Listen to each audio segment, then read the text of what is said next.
What's up, everyone? My name is Joshua, and welcome to Conversations with Joshua T. Berglan, and you are on the World's Mayor Experience. Thank you so much for being here. You can find the World's Mayor Experience at joshuatberglan.com. That's my name. And I want to thank you for all of your support. I want to thank you for watching all of the new content that we have, especially on our platform. That means so much to me. We have such a variety of amazing guests from all walks of life. I mean, I don't think we leave too many stones unturned. And this broadcast today with Nathan Reynolds, a lot of you know who he is. In fact, most of you who are watching this, I would assume, actually know him better than me. And that's okay. You should know Nathan because his story, holy freaking crap. I don't even know how to. Okay. I'm not going to edit this, so I may make some mistakes. I may fumble. I may cry. I don't know what's going to happen here, but I'm not going to cut anything because I am scared to do this interview or have this conversation. I'm scared, and I don't know why. I've talked about my past. I've talked about what's happened to me. I've talked about what I've done. It's all in a book, The Devil Inside Me. So I'm not going to spend time talking about me and all the specifics in my backstory because this is ultimately about Nathan. However, I do want to say this. I've been watching a lot of his old broadcast, and I'm not going to, this is not going to be like anything he's done before because, at least that I know of. And because I have something on my heart that I think is very, very important to discuss. And it's about healing.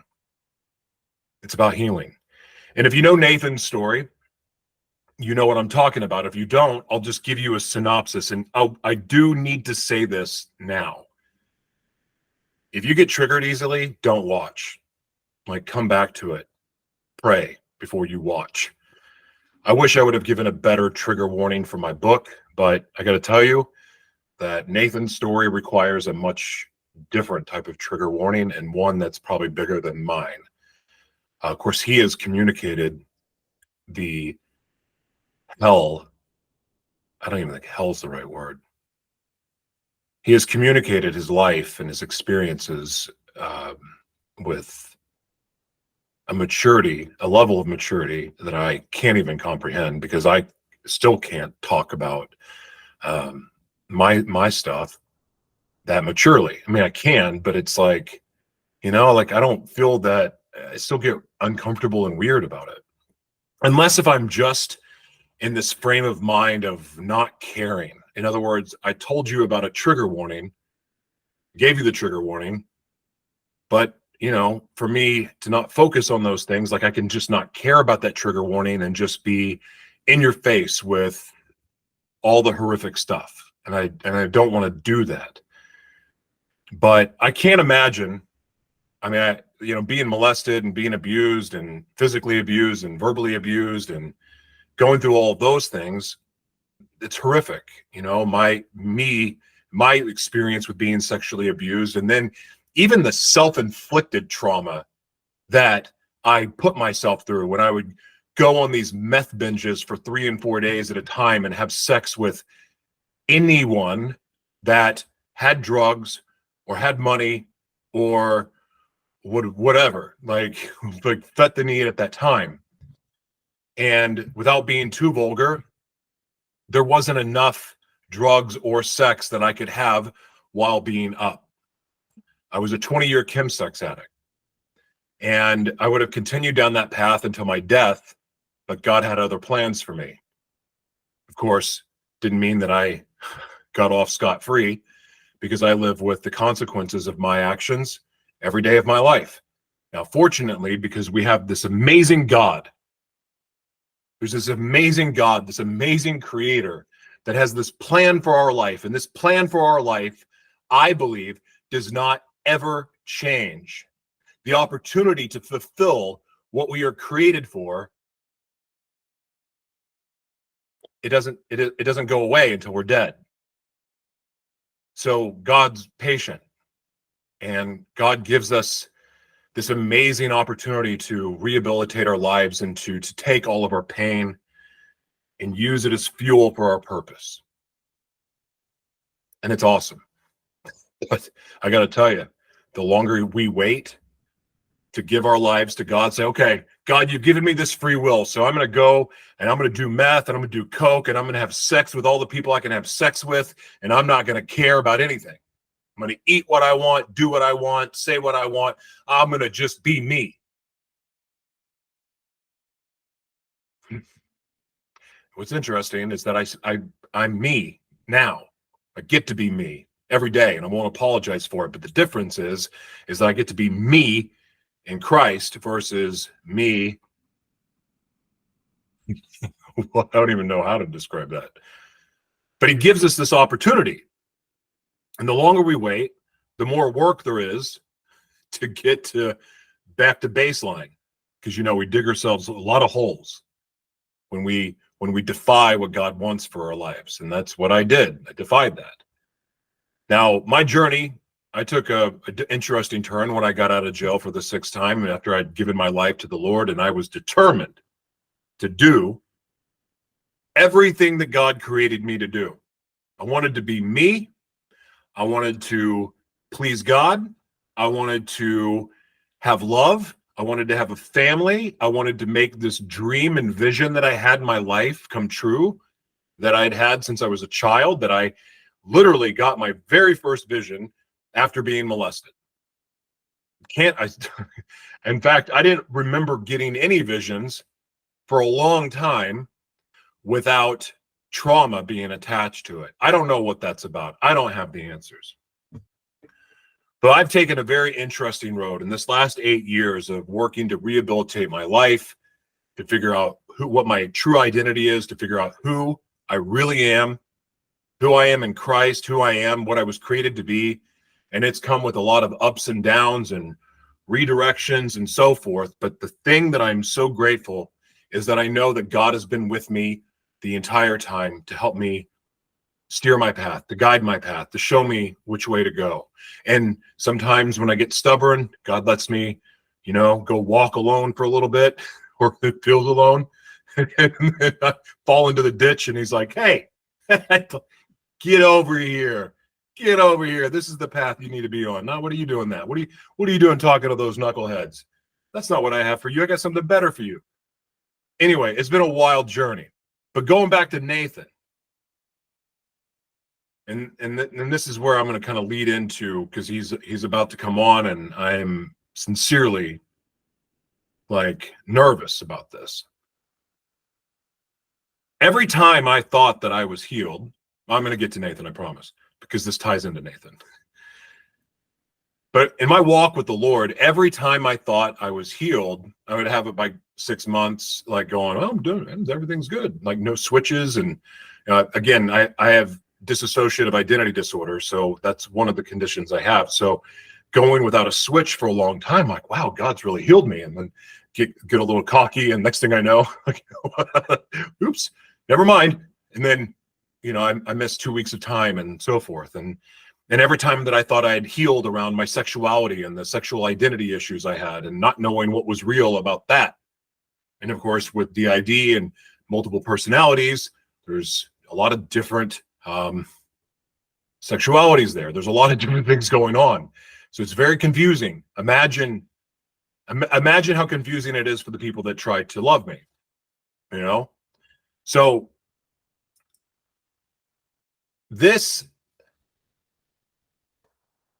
the reason I'm talking about this is because Nathan, I was watching a lot of his old broadcasts, like his documentaries, when he first started sharing his story about his family and what they had gone through with, being sold and being, I can't even say some of these things out loud. It's just I don't even know how to say it politely without it just being this awful triggering thing. But he was violated, and his parents had something to do with it. His parents are the one that brought him into this life of being sexually abused. And his story is so complicated, and I'm not going to spend time talking about his story necessarily today because he's told it 8 million times. I don't really know where this conversation is going to go, but one of his interviews that I've been watching, there was one that stuck out to me, and he was talking about being delivered, and he was talking about healing. And as someone who has gone through 6 deliverances now, 6 deliverances, being prayed over by hundreds of people, and begging God to heal my mental illness, to heal the trauma around my sexuality, by the unhealthy way of that I have had with relationships, and like I've asked God to mature me, to make me whole, to make me everything God created me to be, and I'm getting closer every day. And then I have these giant setbacks every time I think that I'm healed, whether that setback is after a month or after 6 months, after 12. It's different. And so I've been watching these interviews because Nathan is the first person that I've ever looked at and go, they would understand this craziness. They would understand the thoughts. They would understand the confusion. They would understand the switches and the losing track of time and the sensory issues and the feeling like my head's going to explode, and sometimes the feelings in my body that come when people that I don't know come up behind me and touch me and think it's okay, and then with the warfare that goes on in my mind from those little things. And sometimes I can be in line at a grocery store and like something get triggered somehow and lose my mind at the grocery store yesterday even. And again, like, I'm so thankful that my daughters are there because I don't know how I would have responded to what had happened.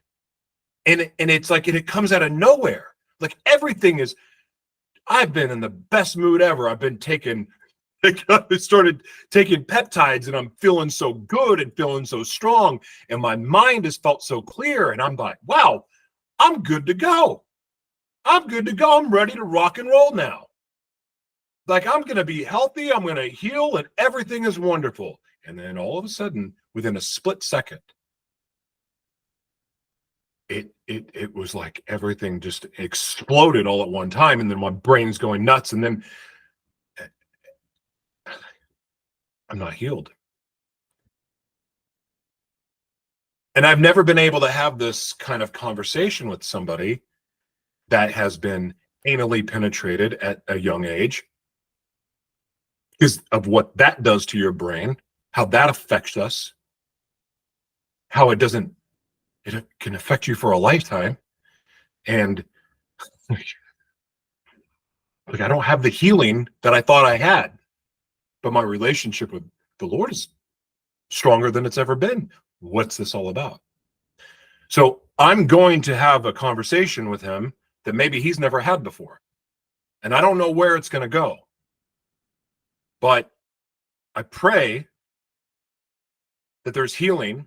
I pray that there's a better understanding. And I pray that this conversation is not only completely unfiltered, but it's 100% authentic and true and honest, and yet at the same time, the outcome is love and healing and respect, and hopefully helps other people have the confidence to speak up and talk.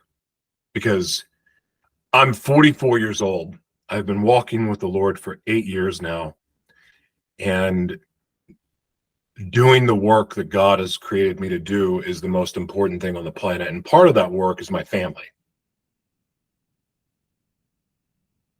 My family.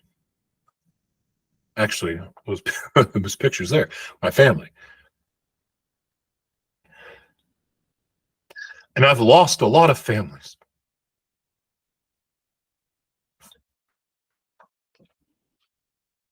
Because of this. I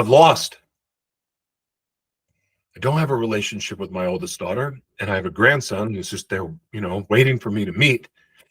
And I haven't seen my twins since they were 2, and I think they're like 16 now, almost 18.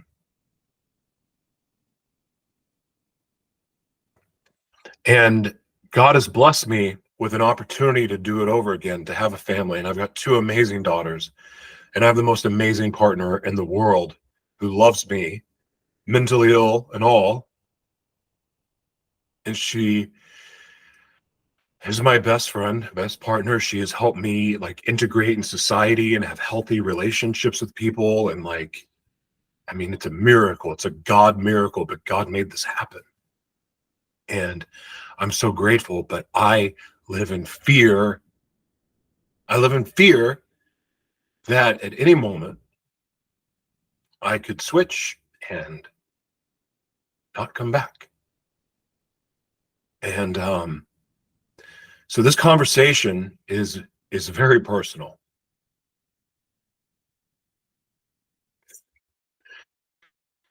Any of you that know what dissociative identity disorder is like, or even borderline personality disorder,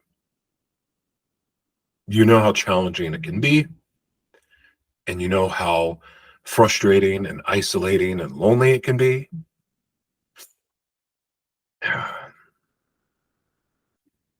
And I'm grateful because I'm one of the lucky ones, and Nathan is one of the lucky ones. But I know that Nathan, what I would love to know from Nathan is how he healed, and if he's not healed, how he deals with that. And I pray that the Spirit leads this conversation and answers a lot of questions for you, for me, for him. And I hope that we're all able to walk away from this feeling confident and bold, full of love, hope, and determination. Thank you so much for watching. I want to give a shout out to two different people real quick before we start. Speaking of powerful stories, I want to give a shout out to my friend Tony from Inchy Winchy, house-made enchilada sauce. Giving him a shout out because this man has got a story. He's coming on.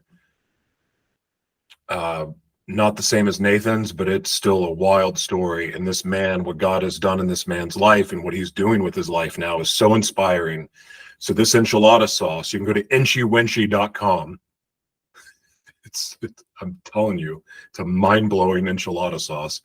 But just go there, support him, because this money is going to a good cause. And I want to give that shout out to him, and also a shout out to genostem.com. GENOSTIM.com. Natural organic peptides, life-changing. There's an attack on our endocrine systems with the food and the water and everything we're drinking, our medications, our supplements. They're all affecting us. I'm not going to say the thing that happened 3 years ago. That's affecting it, and our health is going south. Mine especially has been. This has been radically changing my health and making me feel much stronger and better, clear-headed, and so on. Again, not healed from mental illness, but I do recommend you all check this out. And I don't get paid by these groups, so not yet anyway. But check them out, because both the creators and the heads of these companies are God-fearing, amazing people, and just want to give a huge shout out to them. So it is an absolute honor, ladies and gentlemen. I've had several conversations with our guest. He is a good dude, and what he's doing is amazing. His website, oh my gosh, I'll put it down here. We'll see, because I don't remember off the top of my head now. But right here, Beyond the Flames or something like that. But I'll put it. It is a wealth of resources. Nathan has gone above and beyond with supplying not just videos, but research, education. Like, he's got an amazing website that you must check out, full of resources. But he is a truly, truly special man, and I am grateful for the fact that he's coming on today. I'm grateful for the message he's going to share, and grateful for all that he is doing in the world, because we're going to get a taste of it today. Ladies and gentlemen, please welcome Mr. Nathan Reynolds to Conversations with Joshua T. Berglan. Thank you.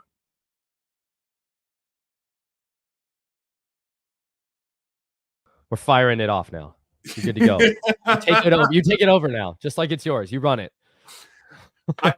I feel like this is like going to someone else's house and just going uninvited and going, I'm going to go sleep in the master bedroom. See it. I'm using all your software. What's up, ladies Cool. and gentlemen? Welcome to Conversations with Joshua T. Berglan. And you're going to notice it's a little bit different because we're using our guest platform today because for some reason using Google Meet had a lot of really bad feedback. And no one wants to listen to feedback. I don't care how great the message is or how inspiring or interesting the conversation is. No one really wants to listen to noise. So, or at least that kind of noise. But I'm hoping today will be a beautiful noise. And as I said in the introduction, some of you will see it, some of you will not.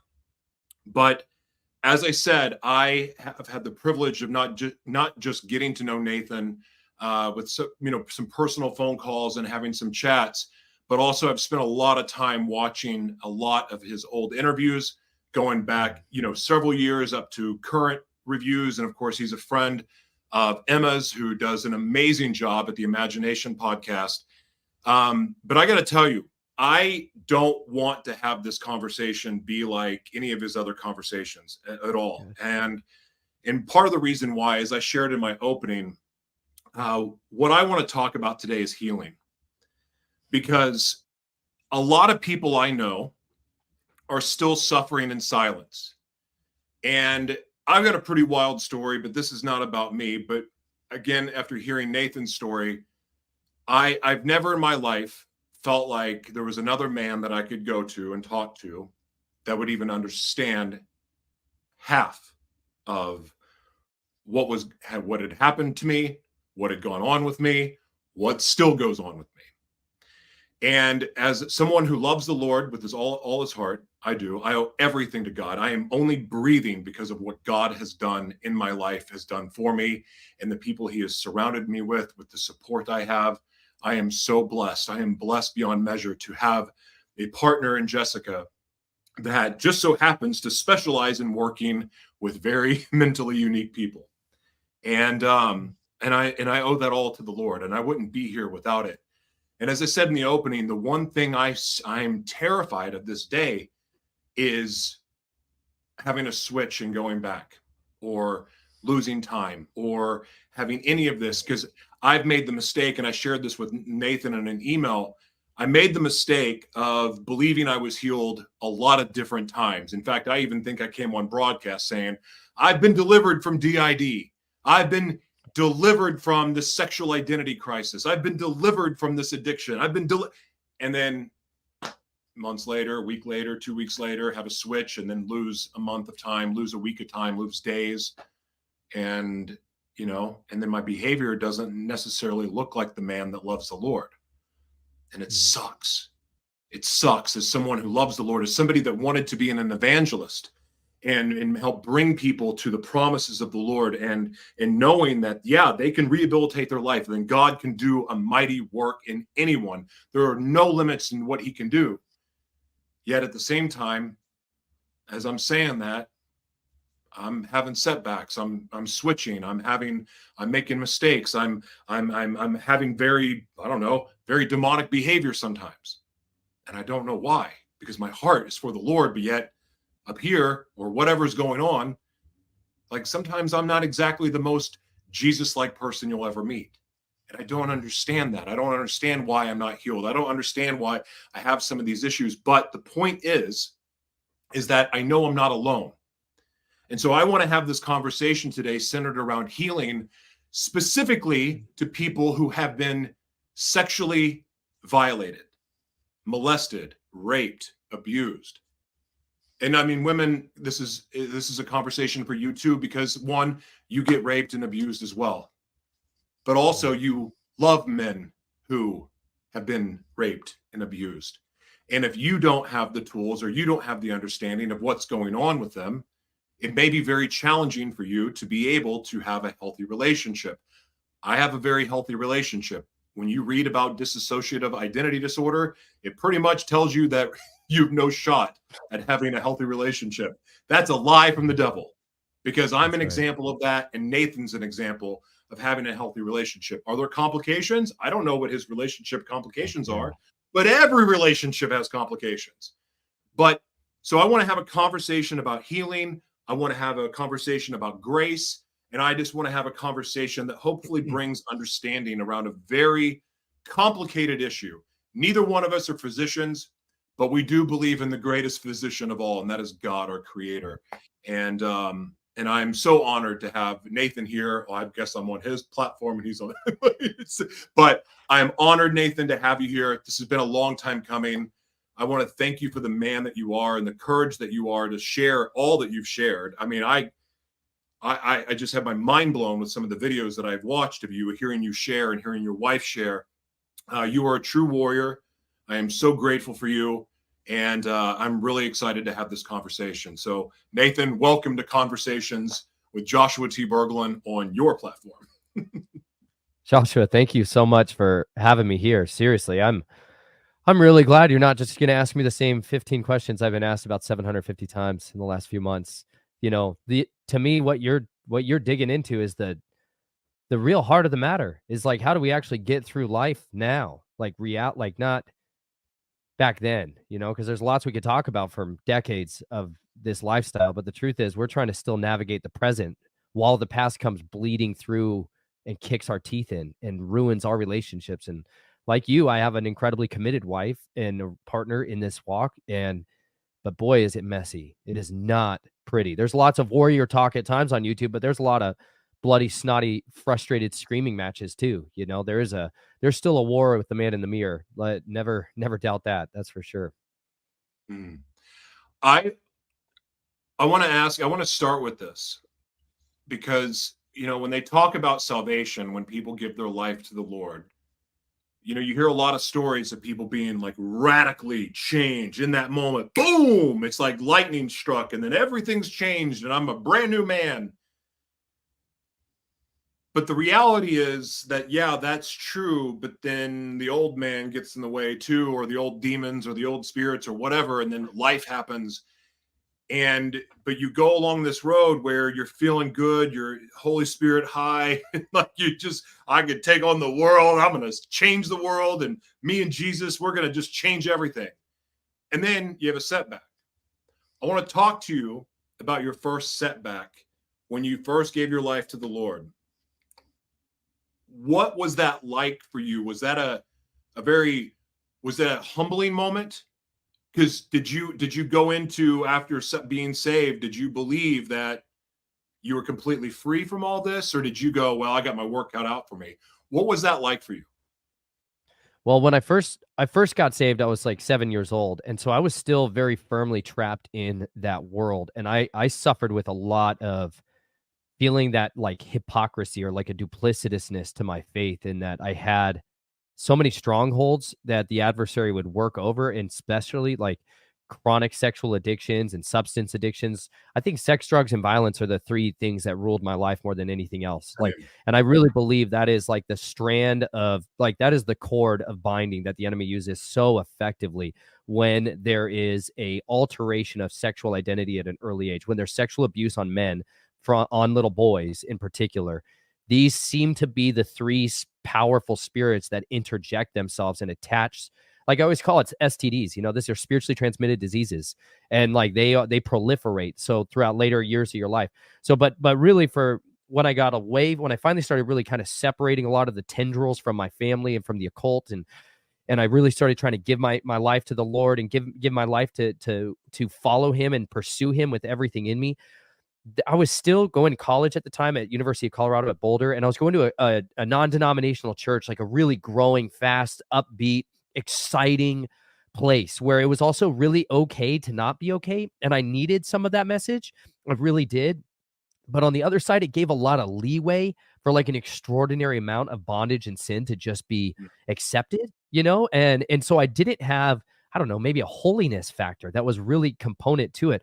But when I got married, that's when really the core switching side of the equation began to come in, because I started experiencing, I think for the first time ever, a perpetuity of a relationship where my wife began to see iterations of me that normally nobody else saw, because I could camouflage it very well. You know, you become a very good hider of everything that you do, an escape artist, to put it bluntly. And so like when you're kind of in that dark side, you're only letting it out in the arenas where it's accepted, you know? And so to go into a relationships where I had this wife that was committed to me, and then I began to go through this massive core identity switch between Nate, this very upbeat Christian, passionate kind of person, to Nathan, this much more serious, somber, intense professional, wanting to be taken seriously and enraged, like filled with a lot of anger and very cold and very calculating, and wanting to go back out to I wanted to go back out to the streets.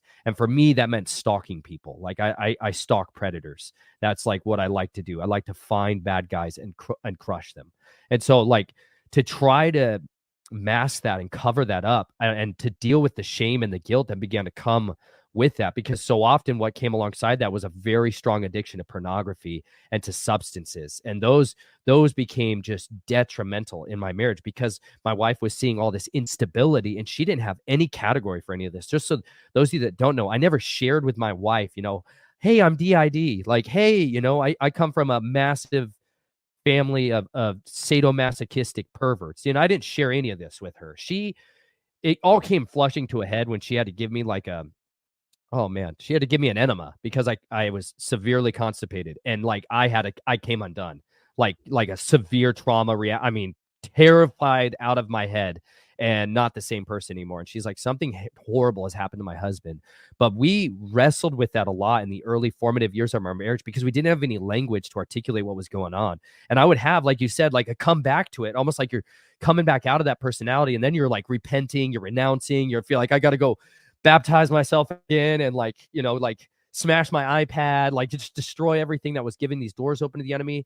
But then it would just be a matter of time. And I just think I didn't have any working tools with what DID was in order to even navigate what it was I was experiencing. I'd studied, for those of you that don't know, I spent 10 years in the field of mental health. I got my degree in psychology. Like I worked in the field for years, a lot of that trying to find out what the heck was wrong with me, because DID is the most misdiagnosed disorder that is out there. 8 to 10 times if somebody's going to get misdiagnosed, they're going to throw bipolar, they're going to throw schizoaffective disorder, they're going to throw, NAD, they're going to throw all these other personality disorders around until they actually land there, because it's intentionally not addressed.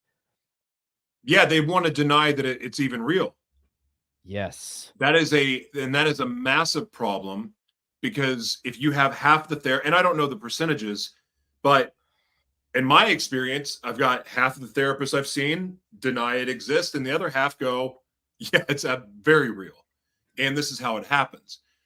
I read a book, I reference this book all the time, but I don't know if you've read it or not, but I brought it up. It's by Fitz, The Illuminati Plan for the Undetectable Mind Control Slave.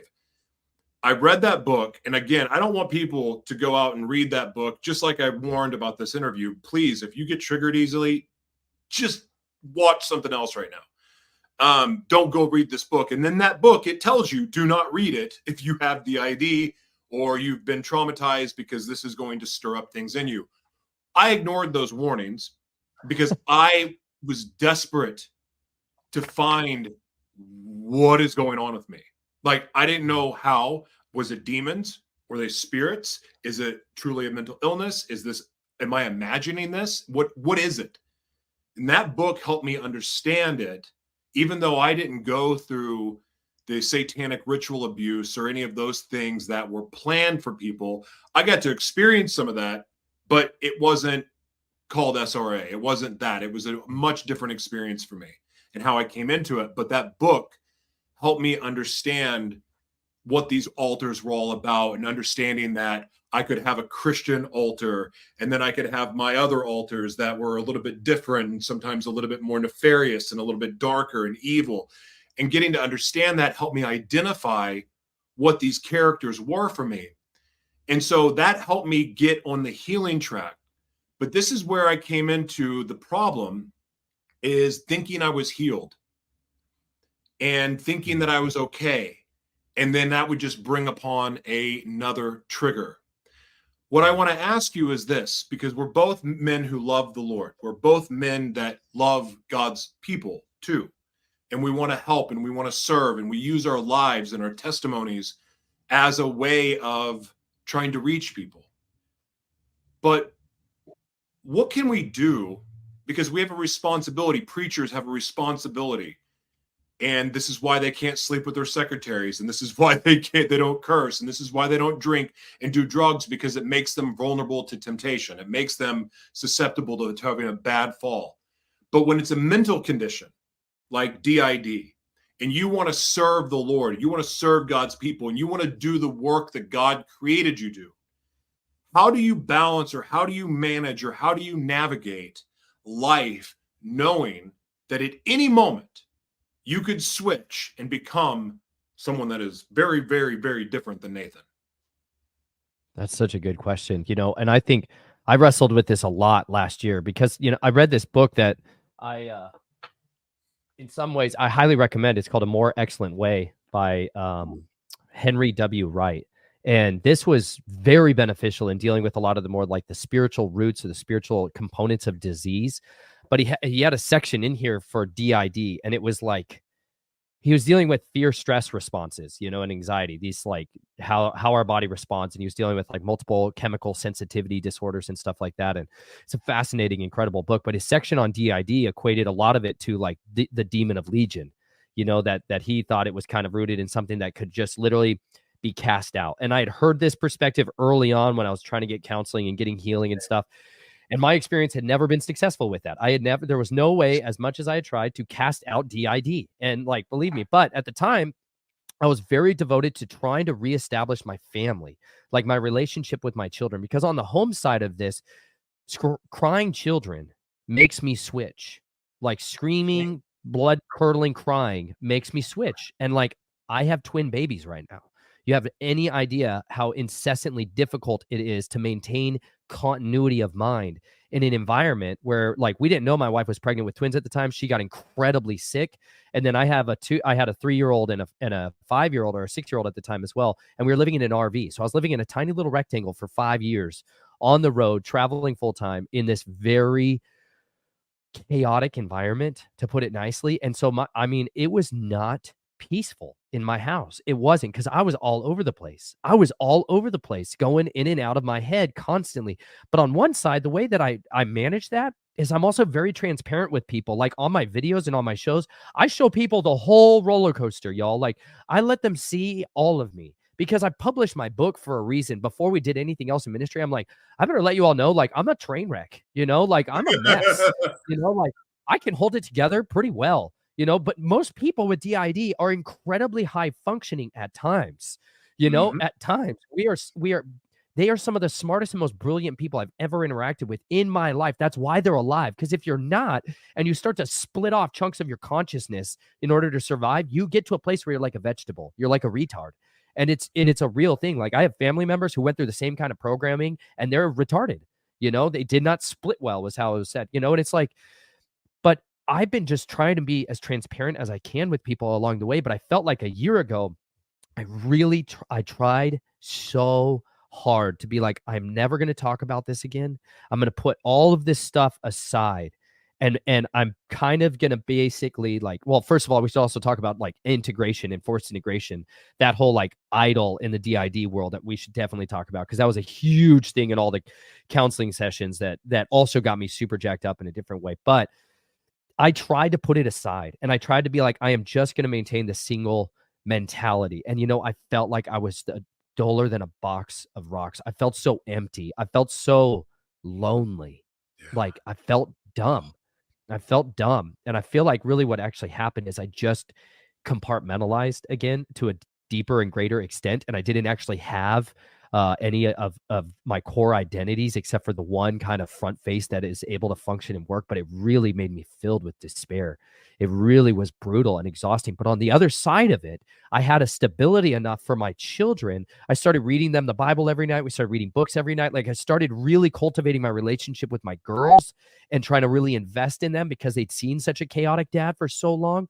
And like, I also got completely sober. I took a Nazarite vow to just try to maintain sobriety across personalities because I felt like I needed something that superseded my mental state to hold on to, like physical reminder of my hair that like I've made a covenant, a commitment, like my marriage to maintain, monogamy. Like I needed major declarative things like that in order to maintain stuff like that. So that gave a lot of peacefulness to my family. but the expense was a lot of my uniqueness, a lot of like my authenticity. I felt like I was becoming a shell of who I really was in some ways. And so I recorded the entire audio scriptures during that season to just try to build from Genesis to Revelation, like my identity again. Like I need to know who he says I am and try to rebuild that. But in the course of that, I also, it's in the last year, got all these requests for interviews. And at the same time, my wife gave birth to twins unexpectedly. We did home births. She didn't know she was going to have those. And like it changed our life so drastically. And so my mental state went through a lot of like silencing, and then it was like for the first time ever I was given a voice again, and it was very helpful, and it's been very beneficial because I've also got to be a part of the survivor community again and be connected with survivors in a powerful way. And it's given me such a restoration of purpose that it's okay to have this other components that people need to know because they're dealing with it. And there's a lot of closet ministers out there who are DID, and they've never heard anybody talk about it. And the need for this to be understood inside the faith community is so critical because it's been used as a weapon against us for so long. And people need a way of understanding and a way of ministering and effectively having relationships with people like this. I need to interrupt you. Yeah. Because I need to talk about this because I need to forgive in this area and I'm having a really hard time. Oh God, this is where it went south with me in the church. I was serving and doing street ministry at a church in downtown Minneapolis. I'm not going to say the name at all because I know ill will towards anyone. But I remember going in that Friday night and I was really struggling. I was wanting to, the voices were talking in the pool and I could feel that. I call one of them the passenger because it feels weightier than the rest of them. And I can always, anytime someone else that's been around that's been hurt,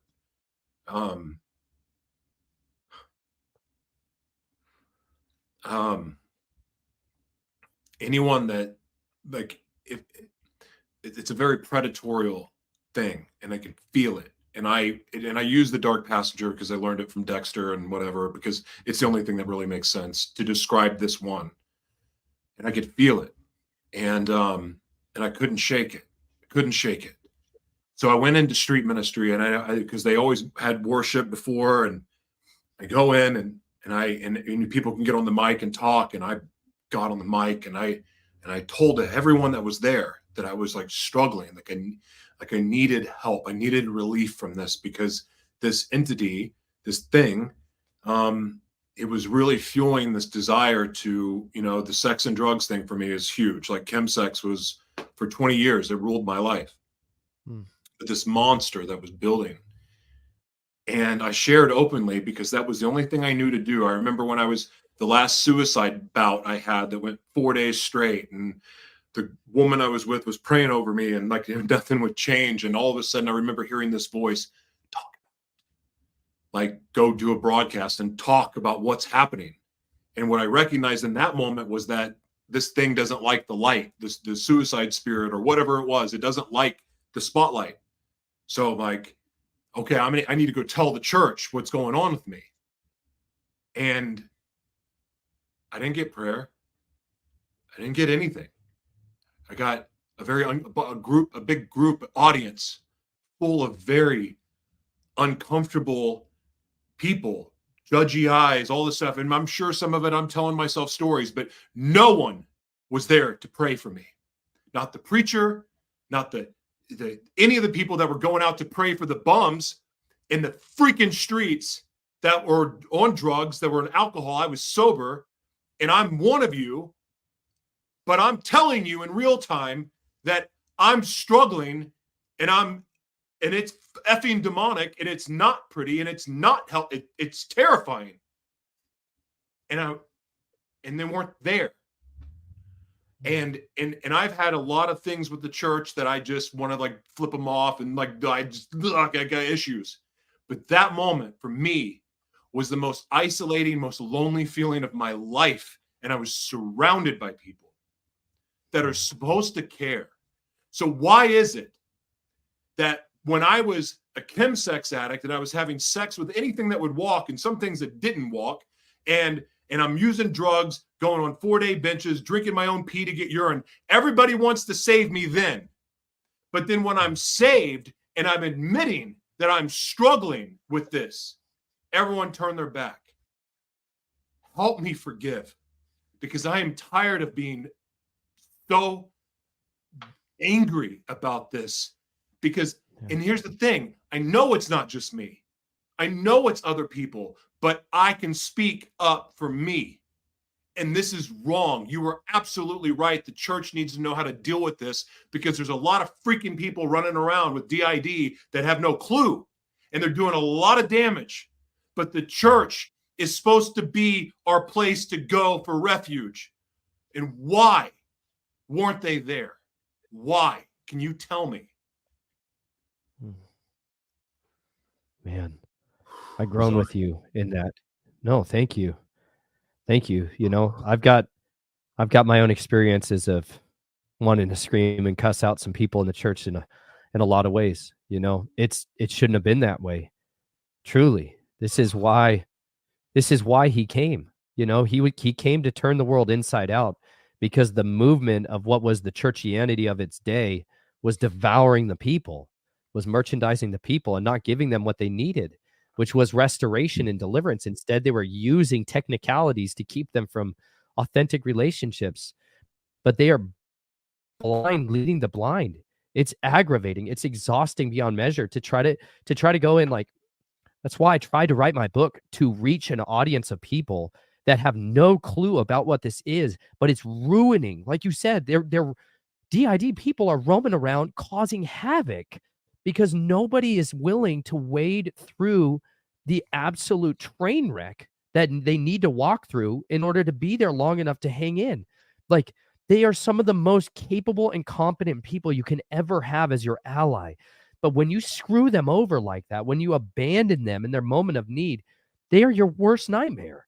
They're your worst nightmare, because then it's like you said, you're the most hyper observant person in the room when you divulge that. You're so aware of the most micro expressions of everyone's face. You're analyzing everyone's body language. You are like the walking polygraph detector, and you're looking for somebody who is not going to have the typical response. And this is why, like, to be transparent with you, I don't go to a church. Like, I've gone to fellowships. I've gone to churches. I've been invited at one church in Tampa, Florida. I was invited to speak a few times on DID, on these things. They were dealing with human trafficking. They were the only place I've ever been that had an absolute ministry towards DID. They put out an advertisement one time that they were helping survivors, and they got flooded with so many hundreds of people they had to take it down. They were like, why is it that there are all these people out here not getting services? Because, and I really believe it's because Satan has infested our churches. He has infested them with ignorance. He literally says, do not be ignorant of the schemes of the devil. Like, and if you are, that's his camouflage. So he has been able to parade around all of these people who have split personalities, and they are masquerading in those churches and running them into the ground. And they're keeping the very people out of the hospital that need it most, which is other broken survivors. I have had more persecution for my testimony from people within the church than anywhere else, by far. By far. And that, I really believe, is because there is a spiritual slumber that has been placed over the church, because they have hardened their hearts to this truth. Like, they literally have hardened their hearts. They resist the ways of deliverance because it doesn't fit a churchianity model that they taught at seminary. Like, it doesn't fit any of those categories. They need to be the ones who are most effective at delivering people within this. But I've seen them just treat us like you're either demoniac. They're like, you're either just a demoniac. And so then they just put you in the demon category of, I'll minister to the demonized man. But then if you're out of the demonized man personality, they're like, okay, so then you're one of us. Then if you're ever like that again, man, they have no category for you anymore. And so they struggle with that. And I, like you, have to repent of a lot of bitterness that comes crawling out for how I get handled at churches, because I'm a custom catered secret finder. That's like it. I'm like, the best gifting and talent I have is to find people skeletons in their closets. So when I go to churches, dang, dude, I find filth every time. And it's like, it makes me moderately uncomfortable. It makes a lot of people very uncomfortable with me by the end of it, because I do what I do, which is I'm going to scream it from the rooftops, and I'm very articulate at communicating that stuff. Like you, I'm going to put it on the spotlight. You know what I'm saying? Like, because I can't stand seeing that everywhere. I don't have any other choice. I remember I had 2.5 years, I guess. I don't know. Time with me is weird, but I think 2.5. It was about 2.5 years into my walk. I'd been clean, hadn't used meth or anything, and some series of events. I won't tell the whole story, but long story short, I had a really bad relapse. And it was like 3 days on, fall asleep, get up, I'm never doing that again, and then do it. And then I'd go 4 days, just high on meth. But towards the end of this month, I was on a sex app looking for drugs, and I'd been up for 4 days and was just like desperate for more drugs, or I just needed to pass out or die. So I'm on my phone, sex app, looking for drugs. And then all of a sudden I see, feel, whatever. I don't know. I could have been hallucinating. I've been up. Who knows? But I'm very confident it was God. I said, I'm not done with you yet. This is going to suck, but I'm not done with you yet. And proceeded to go on and give me these instructions. And one of the instructions, and again, I'm not going to tell the whole story, but one of the instructions he said was, I want you to put a spotlight on your shadow world, because you can't afford to keep secrets. Yeah. You can't afford to not be transparent. You're going to put a spotlight on your shadow world. Every time you sin, every time you have a relapse, every time you mess up, you're going to talk about it.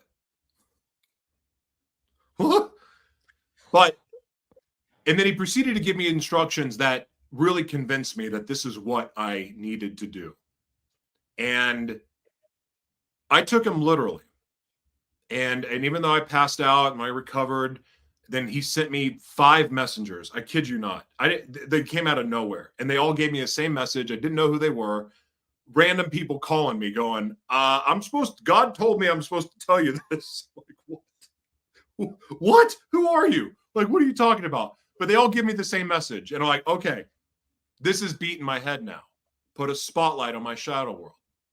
Because I can't afford, and I literally, this is true even now, this has now been 5-6 years later, I still can't afford to keep secrets. Because I'm one secret away from diving right back in that shadow world that I was in.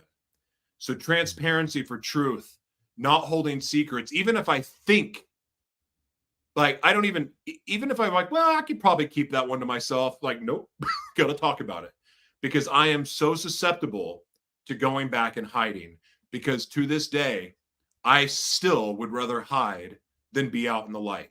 But I know the only chance I have of navigating this life the way God wants me to is in the light. It's the only chance I have. So I appreciate what you're saying about truth and transparency. It's the power of vulnerability. I really believe that by you having that and demonstrating that, you're giving a lot of people that otherwise are thinking they're alone a voice. You're giving them someone to be able to commiserate with. Because the truth is, if we just always show people, like, we traveled in the RV for, 4.5 years. We showed people the good, bad, and ugly side of it, because, it looks really good on Instagram for people that post pictures of them traveling to these beautiful scenic areas. It doesn't look so good when, like, you're covered in poop and, like, your pipes are blocked up and your children are screaming and it's freezing and your pipes are frozen and you're like, this is stinking miserable. Like, it was miserable. I had more cops knocking on my door living that lifestyle than I ever had in my life. And I don't like cops knocking on my door. Just let me tell you, I've had a lot of visions in my head about how bad that's going to go someday. You know what I'm saying? Like, there's going to be 400 SWAT team guys. You know what I mean? I got some stuff, junk in the trunk that could go bad someday. But transparency, authenticity, I really believe is the core tenet of a house that's built on truth. And so if we do not build our houses on the secrets, we have the opportunity to live a life that is worth remembering, truly, because it's relatable. Nobody can live those lifestyles like they see epitomized and idolized. We don't want to be somebody's idol. Well, the way you do that is to go ahead and knock yourself off the pedestal every once in a while. Like, I put that out. I did a video that was called The War for the Mind about a year ago. And I shared with people, like, I came undone, you know, like at this Sukkot feast day, I didn't sleep for days. There were so many perverts at this thing that I was like, man, I'm not sleeping. I want people to stay alive and I want children to be safe. It was around Halloween. It was not good. There's people who are like active handlers of mine that showed up, and it was crazy time and series of events. It was awful. And I felt very, very literally exposed out there. Anyways, I came undone, and I told people afterward, after the fact, I'm like, there's a lot of people who would only see Nature Nate. I have like a playlist on my channel that's like Nature Nate, which is like the happy guy who's going to dive in the pool with alligators and try to like wrestle them, and super happy and excited and passionate and all this other stuff, right?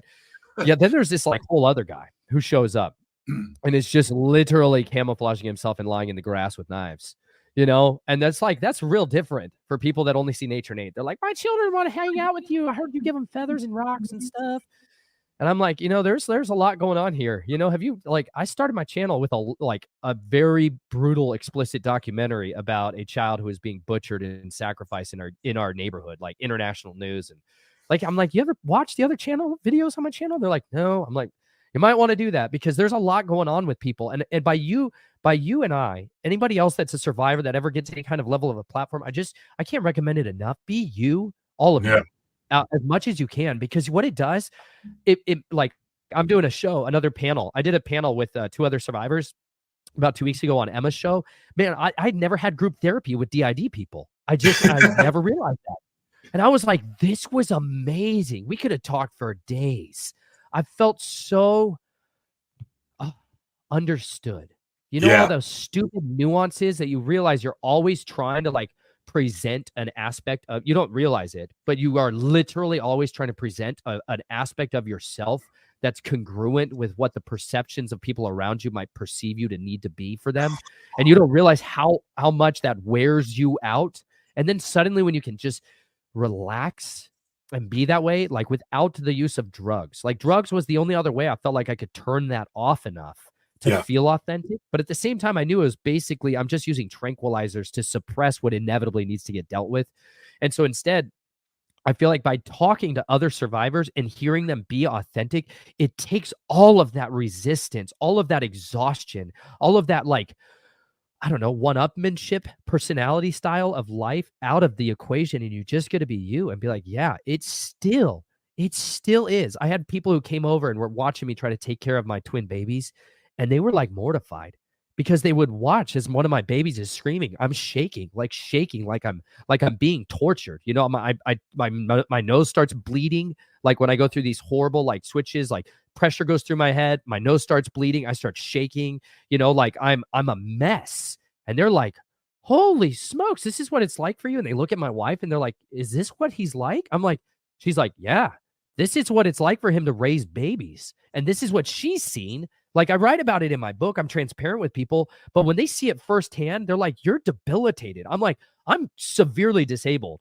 I know it doesn't come across like that right now, but if you watch me at other times in my life, we're freaking cripples. It's brutal, and it makes it very difficult to maintain a normalcy with life, you know? And it's like, I've got lots of children, you know? So I've had seasons of chaos, you know, like there's no way around it, but I'd rather another parent have been out there, been honest about that, you know, than somebody else that just kept a camouflage of put togetherness.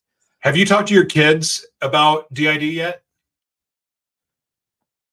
You know, I think my oldest, I've got young children right now, and I would say my oldest is probably just about hitting the age where she could understand it and comprehend it. She understands about abuse of me to whatever degree was appropriate. She understands about like the criminal side of my family and why we have no relationship with them. She understands a lot of that, especially from the perspective of how people abuse other people, but she doesn't understand yet the complexity of DID explicitly yet. But I know that conversation is near in the future for her that will help her be able to navigate that, you know, why dad needs space sometimes. That's, oh my gosh. I'm so happy you said that. That is, when I first met the girls, Jessica's kids, and I get to be their dad now, but, and they have another dad, but I get to be dad too. But when I was having switches or moments, like it was probably pretty scary for them. I mean, in fact, I know it was. And I felt very led at that time. And I think they were like 4 and 5 to first introduce this concept of like what's going on with me. And of course, they didn't understand what dissociative identity disorder was, but where it led to was a very open conversation. And also this conversation of sometimes I just have to I have a safe room right here in this other side of this wall. And I've had one in every house that we've lived in together, because that's the only, it's a safe room for me. And now it's really a safe room for them too. Like they can use it when they need to. But we have this dialogue, and they're 7 and 8 now. And so when they know, if they see me, they kind of know all my facial reactions, and they know all the stuff now. They're very observant. They know all my patterns. And so when I get up and if I leave and I'm gone for a little bit, they just know. They just know that I'm doing what I need to do so that I can be the best dad that I can be. And they're 7 and 8, and they understand it. They don't love me any different. And we have an amazing relationship. And I get to be a good dad. And that took having an amazing partner in Jessica. And that took also being honest with the kids to be able to create that environment to have. So this thing that people say, well, you're unsafe if you have DID. Well, you're unsafe if you're not getting help. You're unsafe if you're not learning the tools and you're not working on it every day. It is a full-time job to work on our mental health as people with DID. That is our job.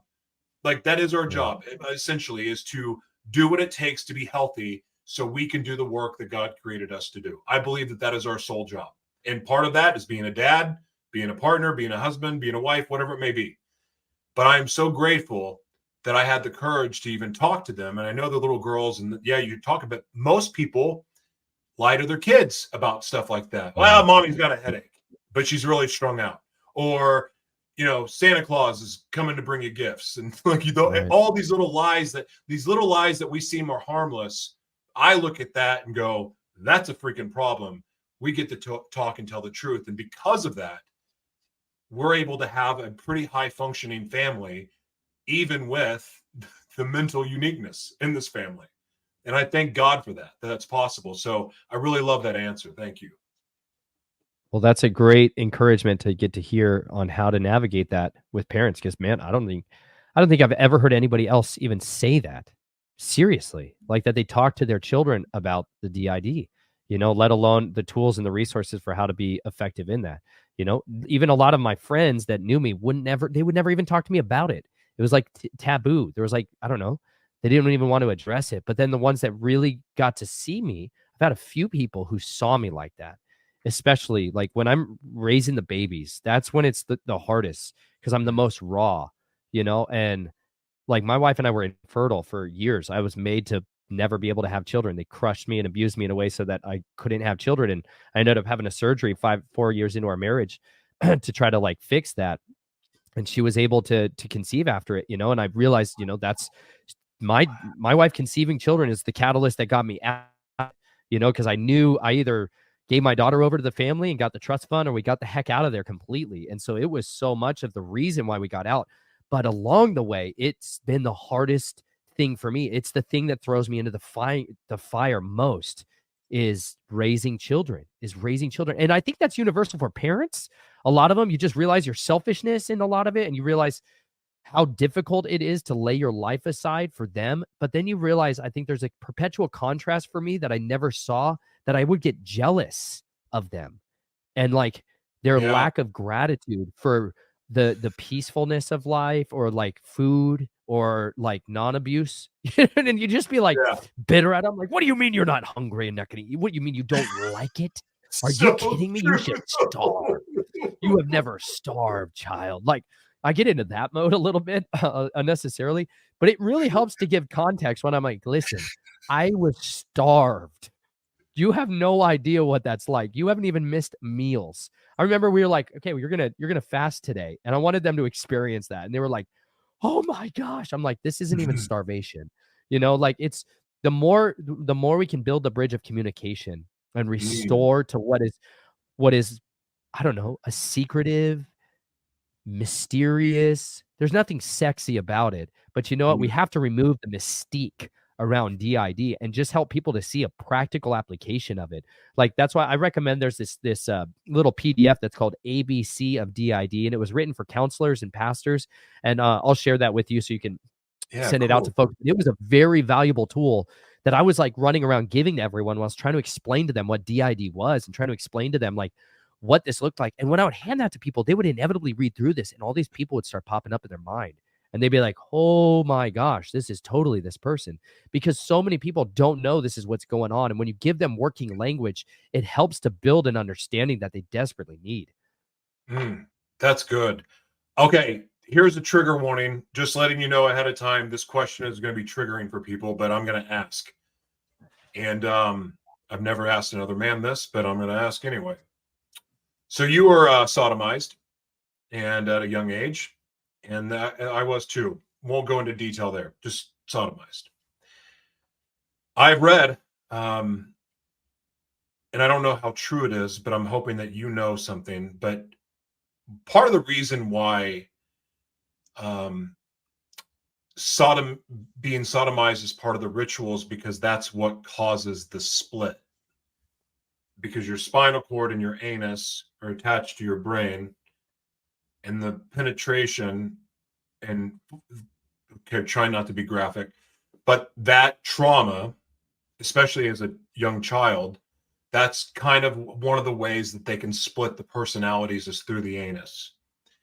And in your experience with not just education and history and knowing survivors and being and in your own experiences, what do you know about that? As to why being sodomized is part of the ritual and part of the breaking down, part of the grooming. Why is that? I think on one side, there's a spiritual component that I believe is absolutely fixated on it. That is this defilement act. On the other side, I believe it is truly it's one of the most effective tools for locking in shame that there is that it is male on male sexual abuse is one of the most shameful culturally, experientially experiences any person can go through. And I don't say that lightly. That comes from a lot of conversations with a lot of people. It's more culturally taboo to talk about being sodomized than it is to talk about a woman who's been raped. It is not welcomed in a lot of venues. It really is not. You want to let the air out of a room very quickly. Start talking about sodomization. You want to talk about being raped as a boy. It is incredibly persecuted by design. And I really believe the shaming factor for it is so powerful that it helps to lock away that component in that personality in the brain most effectively, far more than any of the other forms of abuse that may take place when there's an intentional shattering of the mind and people trying to build in programming of an individual. The explicit use of that is very, very critical to keeping that person from ever coming out of the programming, from ever coming out of the closet and being able to communicate and confess these things. Because more often than not, it doesn't come out until you're a man. And now you're dealing with the complexities of heterosexual relationships, homosexual abuse, homosexual relationships, all of these horrible cluster of confusion that has been there or was there all along that you have had to compartmentalize and confide in others, and you don't want to let that out. You don't want to deal with it, and then you get ridiculed. Like I was reading the book that it's called On Killing, which is by Colonel Dave Grossman, and he talked about there's a component in here on dealing with trauma. A lot of it deals with like the psychological resistance to killing. I've experienced a lot of killing, and the shaming around killing is very, very different. I can talk, people are a lot more interested and they'll ask me a lot more. If you've watched my interviews, people want to ask me about killing stuff. They're like, talk to us about killing people. You know, they like that topic. They like talking about like the Illuminati or the dragon stuff. They like that stuff. They don't generally ask me about, you know, tell us about why sodomy occurs inside these families. But like, that's because I really believe when you come out and you deal with trauma on a scale of 1 to 10, the thing you experience at a level 10, the worst thing you could ever imagine, killing, whether it's killing somebody up close and personal or having somebody die right in front of you, is multiplied by the response of the people, whatever your group of people is, when you tell them that. So if they respond supportively, if they respond with compassion and care, sincerity of love, then it's like multiplied by a factor of 1. But if it's a response of negativity or harassment, or like worse, turning on you and saying, you liked it, like all of these, you made it up, all of these, the ways that people respond when you bring this out, it multiplies the trauma. And this is like, in his book, he contends this is what drives people into PTSD. This is what drives people into trauma and personality disorders. And I absolutely agree, because you're re-traumatized when you talk about it. You're re-traumatized when you try to seek out help and understanding with it, and trying to navigate relationships now when that's a stigma on your back. Yeah, I remember the hearing from the guidance counselor. I was really struggling, and I was confused because people kept calling me a faggot and all these other names, and because that's how people made fun of each other back when I was in elementary school. I didn't even know what it meant until I did know what it mean, and hearing from the preacher that that gay people are an abomination, and but this happened to me, and I'm like, okay, this is confusing. And then the other part is like going, did I attract this? Did I bring this into my life? Was I like this before? Was I like that after? That confusion. But then this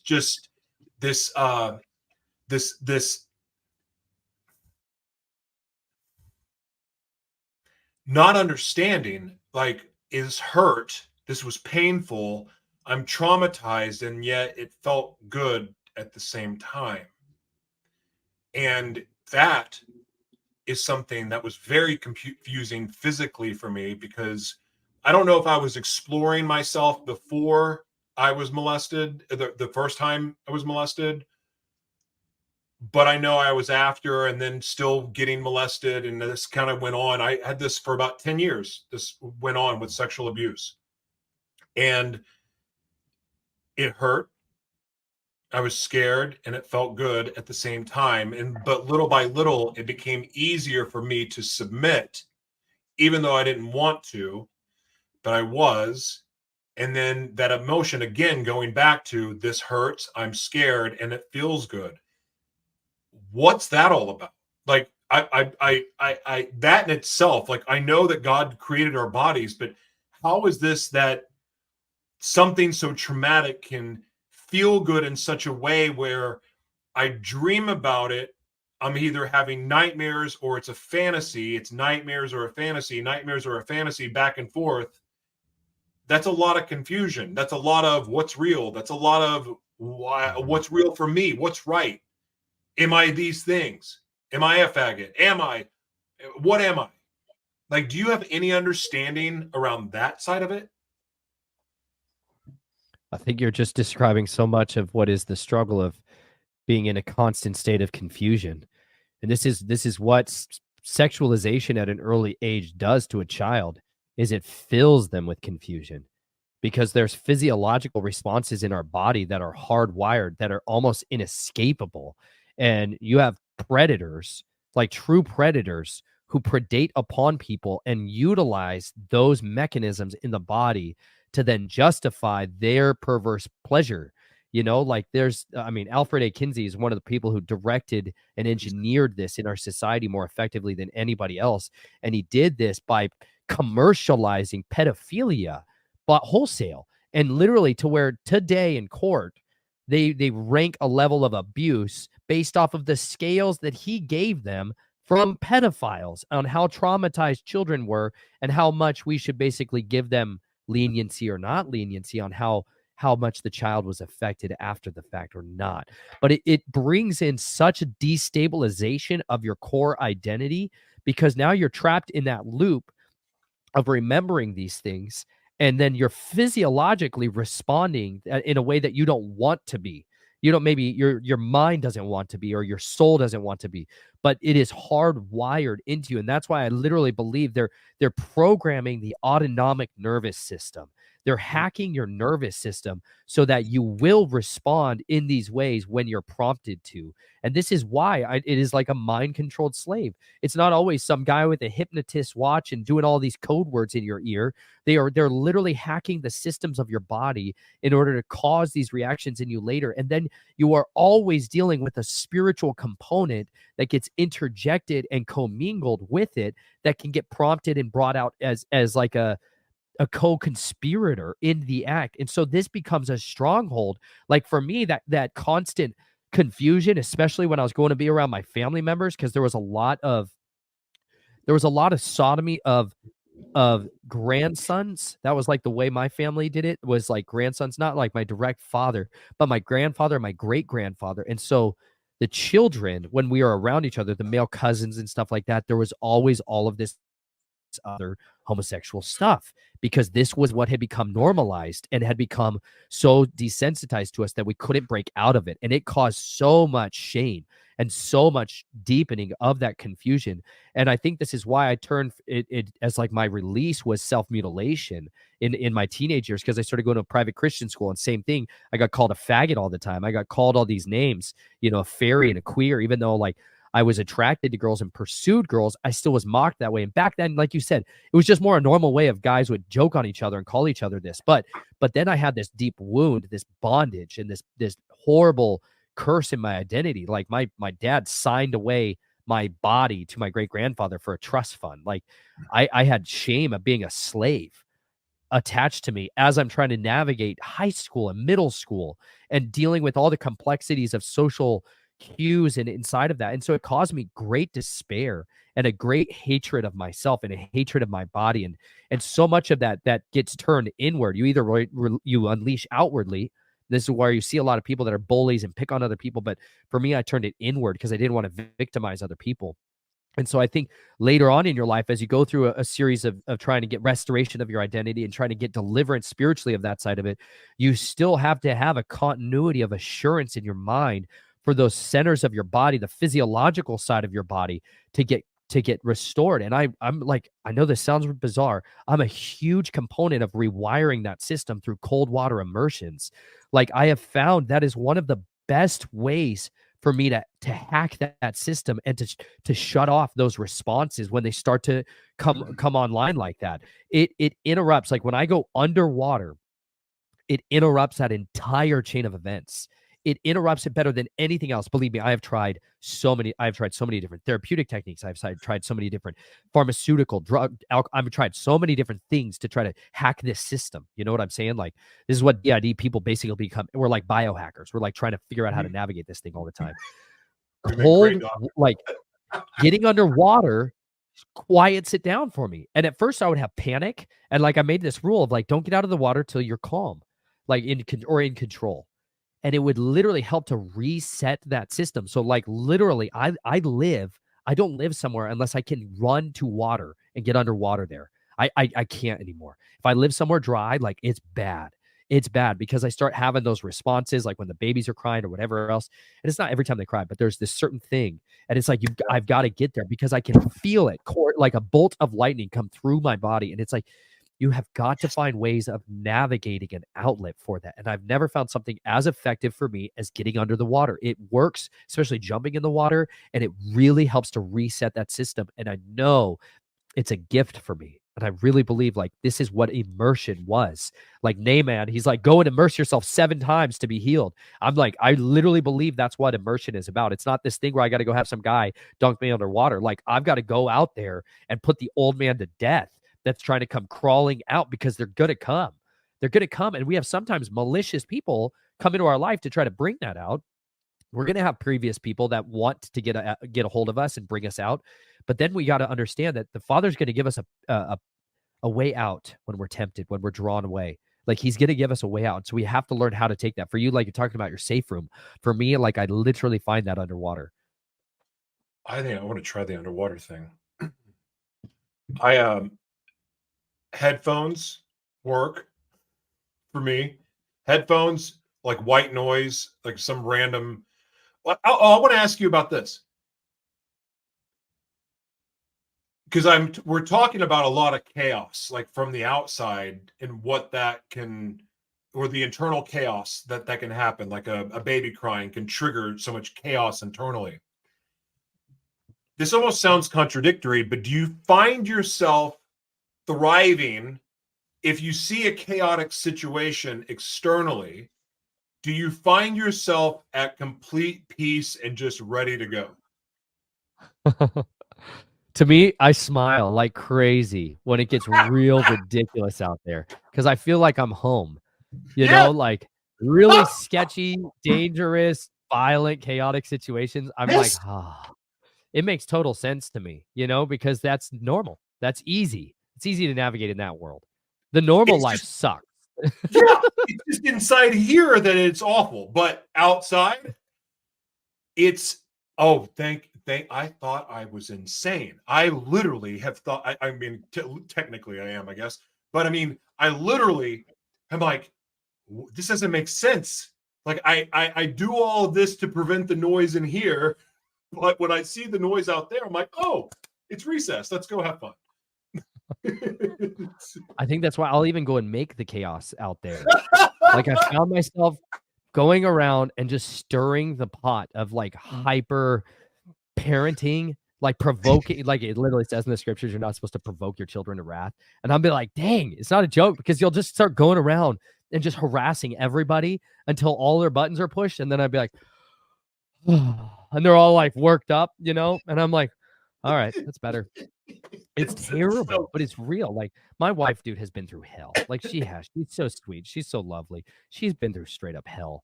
It's been really rough being married to me. She loves it. Like, today, she was just like, I'm so glad you're doing good today. You know, she was just real happy I'm doing well the past couple of days.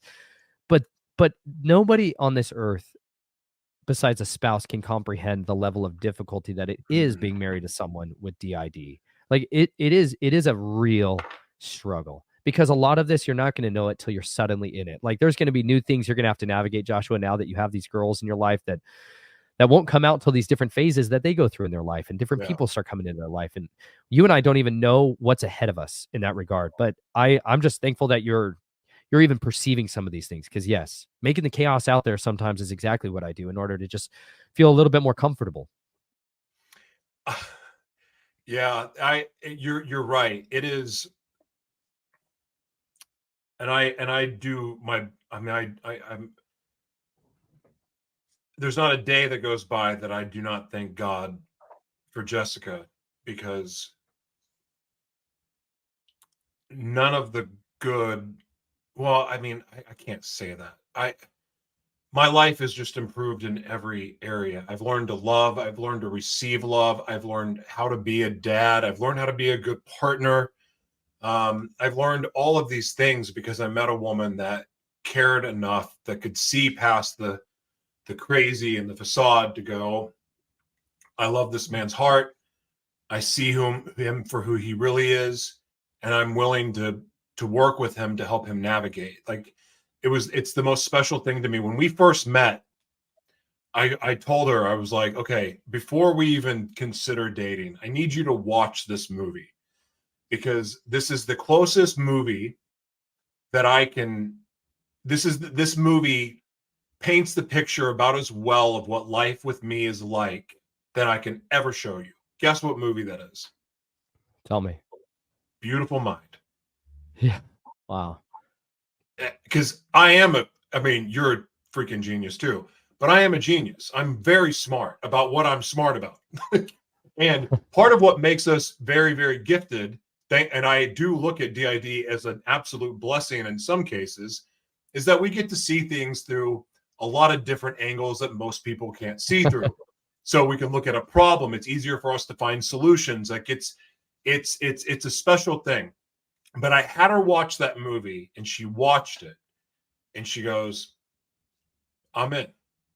And we've been together pretty much since. And she, every once in a while, will reference that movie. She goes, man, you really like this.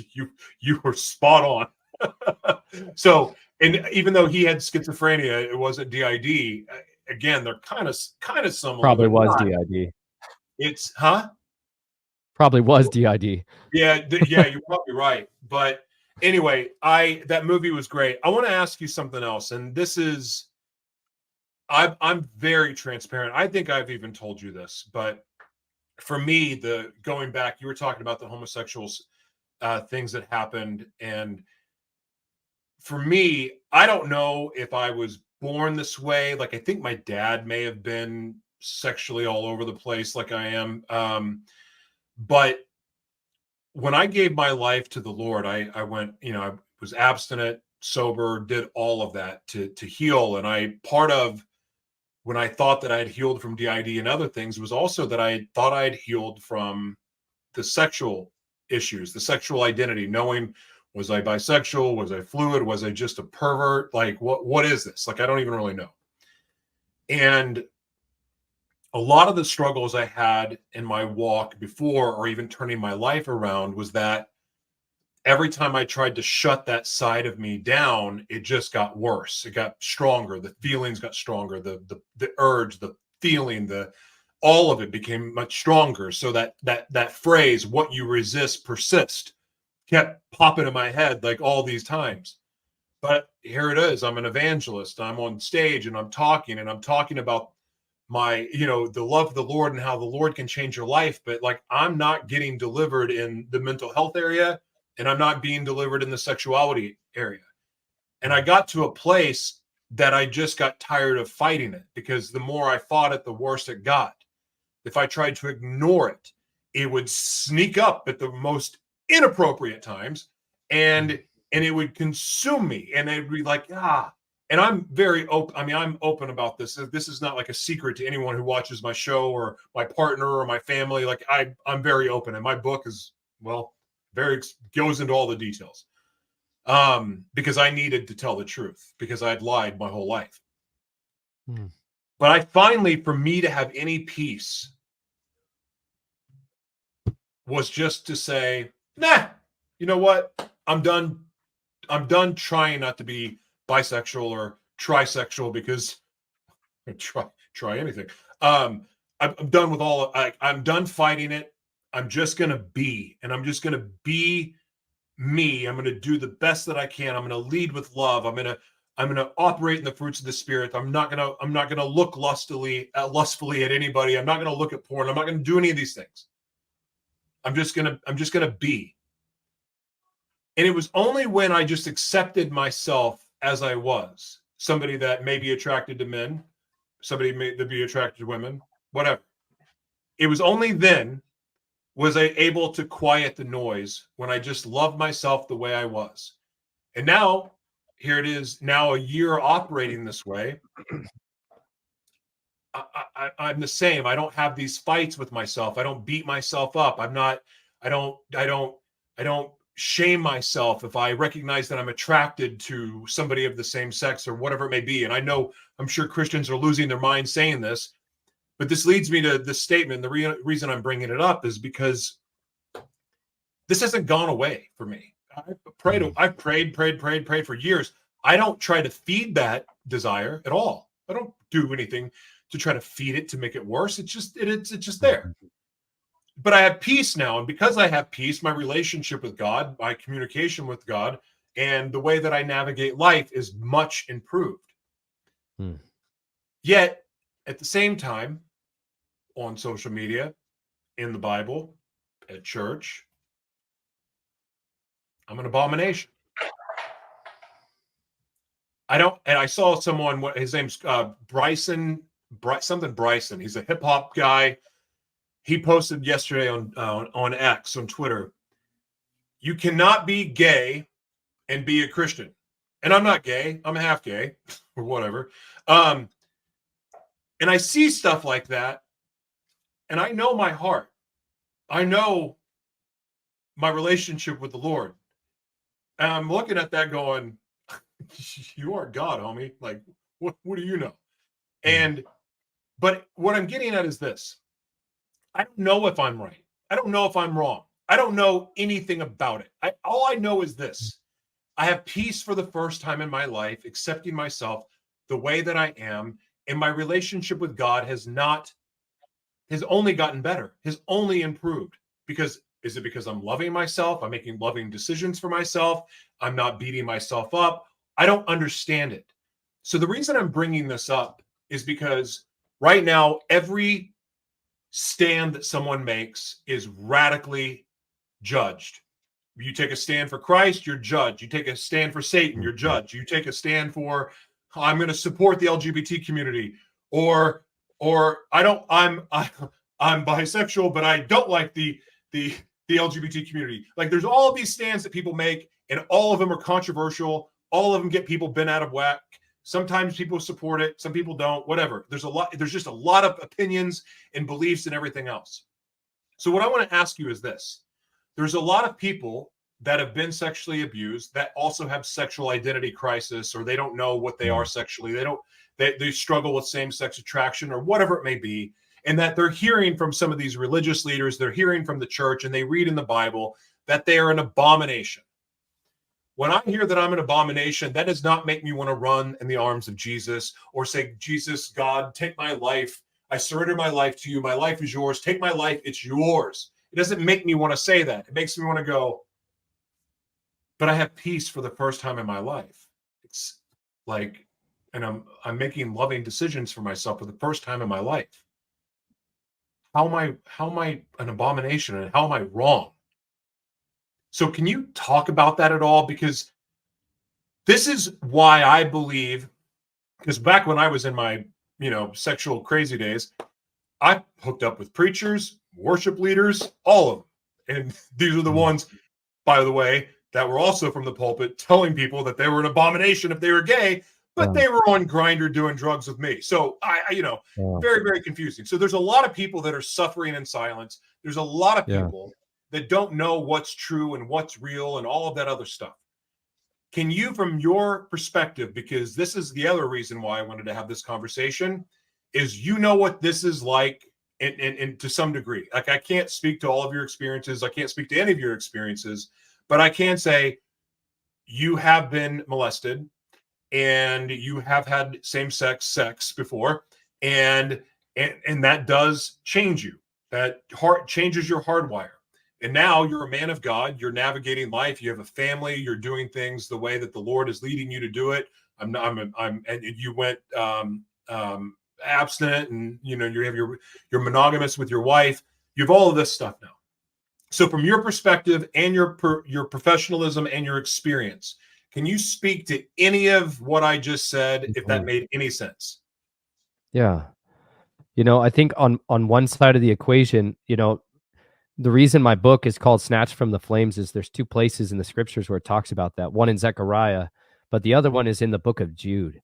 And it says we are to have compassion on those who doubt, and others we save with fear, snatching them from the flames.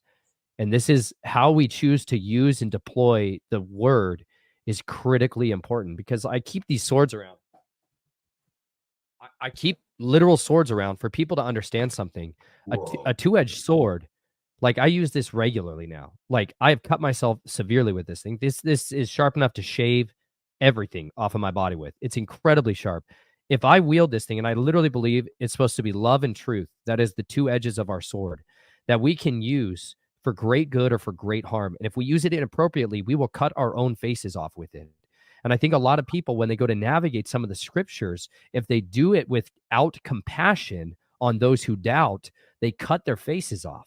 They cut their hopes off. They cut their identity off, and they give them an inability to ever understand what the word is there for them to do, which is to transform them. Like, this process, we can call it sanctification, but truly it's a process of transforming. It says, be no longer conformed to the pattern of this world, but be transformed by the renewing of your mind. And you know what? The truth is, DID, and anytime I'm dealing with anybody that has sexual abuse history, I understand that there are going to be components of that are long lasting. There are going to be strongholds to that don't just go away overnight. And whether it's more acceptable in a church community to be like struggling with homosexual or heterosexual lust versus homosexual lust, one of the people that early on that gave me so much compassion for this was the person who oversaw the shift was like the local church's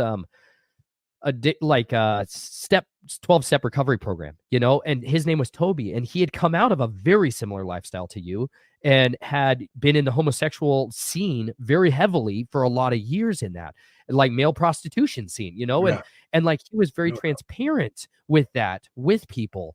And let me tell you, like he was married, he had children, but he was honest and vocal about those struggles that he had. And it gave people an understanding that deliverance was a progressional thing as well. And by being honest with yourself and honest with others who were struggling, and instead of we can wield this sword to cut people down. Anytime we want, we absolutely can. If you want to take the scriptures and cut people down, but it also says, like my wife reminded me, people that are quick to anger and filled with wrath are not entering the kingdom. Like those that don't have a love for truth are not entering the kingdom. There's these gradients of standards that are prerequisite for us to be able to enter into that kingdom that are very high.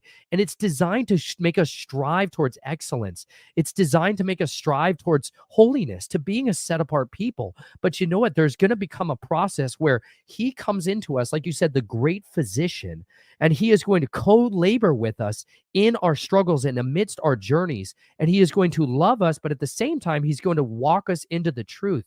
And so I really am like, I have a huge amount of compassion for people that are struggling with sexual identity disorders, because I understand the component of what sexual abuse does to a person early on. And I also understand the strategic agenda of modernity to confuse people's sexual identity so early on, when they have no right telling a 3-year-old or a 5-year-old how to be sexually oriented or to expose them to sexual acts. But it was Aleister Crowley that said the goal is to expose a child to every sexual act before the age of 9 years old.